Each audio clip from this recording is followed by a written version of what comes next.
Howdy folks, and welcome to my video update. I'm coming to you from the House floor in Olympia, and I need to tell you right off that this is an incredible place, the floor of the House of Representatives, and it's really an honor to be here. If you ever get a chance to come over, I hope you give me a call and we'll set it up and bring you down here and show you around a little bit. I'd like to tell you a little bit about the bills that I've sponsored this year.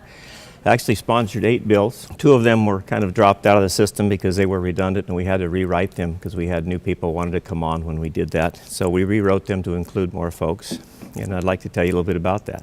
House Bill 1889 had to do with permit wells, and basically it would remove the Growth Management Board out of exempt well process, but that one did not receive a hearing.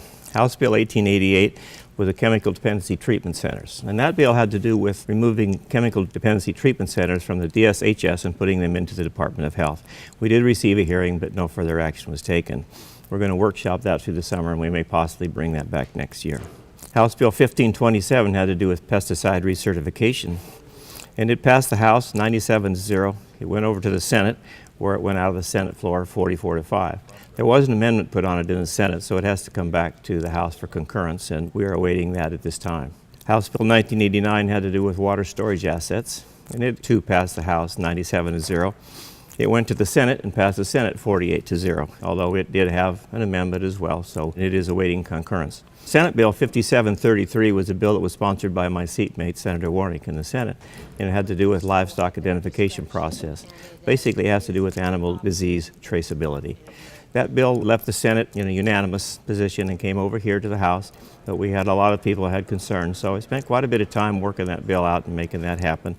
It's where we had all of our stakeholders on board and comfortable with what the program said, and it passed the House too unanimously.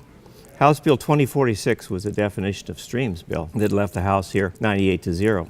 It was a good bill and basically rewrote the definition, or put a definition of streams into the Shoreline Management Act. It went to the Senate, passed out of their committee, and was headed for the floor, and then we had some individuals and institutions that were concerned about the effects of this bill. So again, it's going to be studied through the interim, and we may bring it back next year. My original bill, the first bill that I dropped, was House Bill 1526, and it had to do with aircraft excise tax, which basically would put all the aircraft excise tax collected into the aeronautical fund. And that bill had a hearing. We went through appropriations, had a great hearing. We didn't get a vote on it. It was deemed necessary to implement the budget, NTIB. But as we went down to the budget process, I became concerned, and I didn't want to lose this bill, so I filed an amendment, and it was accepted, and it became part of the budget process. Now there's a companion bill in the Senate, and so both bills are now hooked onto the budgets, so hopefully that one or the other one will make it through the process, which brings us to the budget. Budget is quite an interesting concept at the moment. The last biennium, the budget was $33.8 billion, and the House budget supplied by the Democrats moved that to $38.9 billion. And that will also need, included in that is $3 billion in additional revenue plus $1.5 billion in tax increases. So it's not a real popular issue here. Senate bill came back at $37.8 billion with no tax increases. But the bills, both of them, are pretty far apart, so budget negotiations will begin in earnest this week and see if they can bring these 2 bills together.